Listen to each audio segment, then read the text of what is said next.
ایک چیز سنی ہوگی، وہ کیا ہے؟ ہم نے یہ سنا ہوگا کہ نماز چور ہوتا ہے، ہم نے یہ بھی سنا ہوگا کہ روزہ چور بھی معاشرے میں پایا جاتا ہے، ہم نے یہ بھی سنا ہوگا کہ معاشرے کے اندر جائیداد کا چور بھی ہوتا ہے، جو اپنی پھوپھیوں کا حق کھا جاتا ہے، اپنی بہنوں کا حق کھا جاتا ہے۔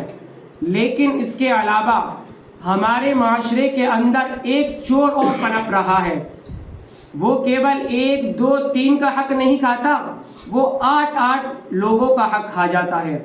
وہ چور کون ہے؟ وہ ہے زکوٰۃ چور۔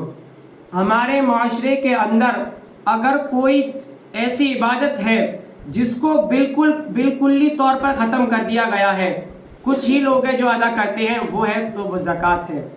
آج زکوٰۃ میں دیکھا جائے تو کسی کو زکوٰۃ کے احکام، مسائل، اس کی سزا، اس کی جزا کچھ نہیں معلوم، دینے سے کوئی مطلب ہی نہیں۔ تو آئیے زکوٰۃ نہ دینے کے بارے میں قرآن مجید میں کیا کہا گیا ہے اس کے بارے میں دیکھتے ہیں۔ فرمایا وَيْلٌ لِكُلِّ هُمَزَةٍ لُمَزَةٍ الَّذِي جَمَعَ مَالًا وَعَدَّدَهُ يَحْسَبُ أَنَّ مَالَهُ أَخْلَدَهُ، کہ کچھ لوگ گمان کرتے ہیں أَنَّ مَالَهُ أَخْلَدَهُ، کہ ان کا مال ان کے پاس ہمیشہ رہے گا۔ تو ایسے لوگوں کے لیے اوپر بتایا گیا وَيْلٌ لِكُلِّ هُمَزَةٍ، بربادی ہے کن لوگوں کے لیے؟ جو لوگ یہ گمان کرتے ہیں کہ ان کا مال ان کے پاس ہمیشہ رہے گا۔ آگے فرمایا كَلَّا لَيُنبَذَنَّ فِي الْحُطَمَةِ، ہرگز نہیں، ان کا یہ گمان غلط ہے۔ لَيُنبَذَنَّ فِي الْحُطَمَةِ، وہ حطمہ کے اندر جھونک دیے جائیں گے، ڈال دیے جائیں گے۔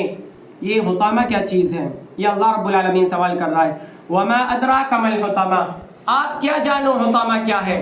پھر آگے اس کا جواب دیا نار اللہ الموقدہ، حطمہ کیا ہے؟ یہ اللہ رب العالمین کی جلتی ہوئی آگ ہے۔ التي تطلع على الافئدہ، جو لوگوں کے دلوں پر چڑھ جاتی ہے، پہنچ جاتی ہے۔ ایسی آگ ہے جس کا اثر چمڑی تک نہیں رہتا بلکہ اس کا اثر دل تک بھی رہتا ہے۔ ان علیہم مؤصدہ فی عمد ممددہ، اور وہ کھمبوں سے بندھی ہوئی ہے۔ تو اس صورت کے اندر اللہ رب العالمین نے زکوٰۃ نہ ادا کرنے والوں کی، یعنی جو لوگ اپنے مال کو جمع کر کے رکھتے ہیں، ان کے بارے میں فرمایا ان کے لیے بربادی ہے، ان کے لیے حطمہ ہے۔ تو ایسے لوگوں کو چاہیے کہ وہ لوگ ڈریں جو زکوٰۃ ادا نہیں کرتے، کہ ایسا نہ ہو بروز قیامت ہم اس عذاب کے مستحق ہو جائیں۔ تو اللہ رب العالمین سے دعا ہے کہ اللہ رب العالمین زکوٰۃ کے مسائل کو، احکام کو سمجھنے کی توفیق عطا فرمائے۔ آمین۔ وآخر دعوانا ان الحمد للہ رب العالمین۔ جو مسائل ہیں شیخ ہیں الحمدللہ یہ بھی